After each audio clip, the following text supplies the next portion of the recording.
Pac-Man World 2 was one of those games I had a blast playing on the GameCube. It had fun platforming, tough challenges, and plenty of replay value. When Pac-Man World RePac was released in 2022, I loved seeing the first game remade with a fresh coat of paint.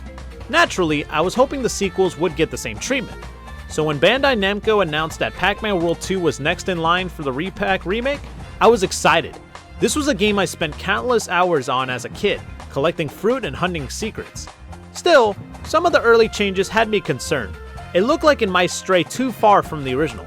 In this video, I'll be breaking down the good, the bad, and the in-between of Pac-Man's second big adventure for a modern audience. So sit back, relax, grab some fruit, and let's take a bite out of Pac-Man World 2 RePac.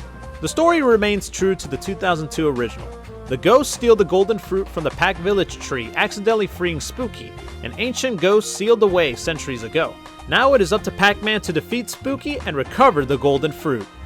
Visually, the game has received a serious overhaul, even compared to the first RePac.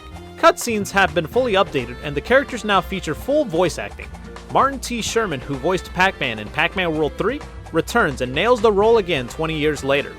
Gameplay-wise, Bandai Namco carried over what worked from the first RePac while adding some quality-of-life improvements. For example, pellets are no longer just collectibles for 100% completion. They can now be thrown as projectiles, and if you hold down the button, they create a bomb that takes out surrounding enemies.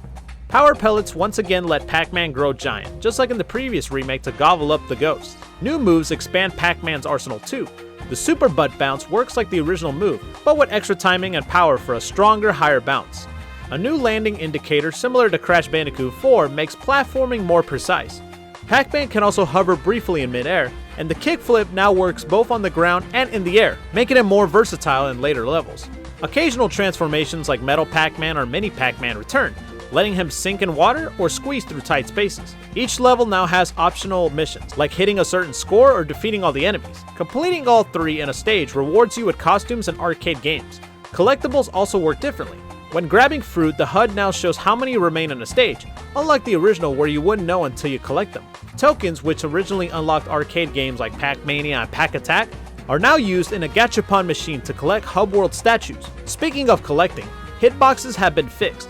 If you remember the original, grabbing pellets or items could be frustratingly inconsistent. Thankfully, that's no longer the case. Some changes are bigger and may divide fans of the original.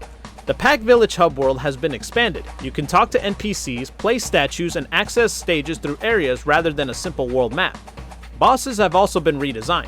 Instead of fighting the ghosts with their same mechs directly, each one now pilots a new mech that includes new ways to defeat them. These battles have unique phases and can be fun, but longtime fans might miss the originals.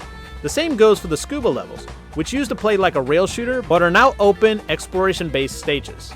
A polarizing change depending on who you ask. Once you beat the main game, there's post-game content that serves as essentially a new campaign. Without spoiling too much, it really tests your platforming skills.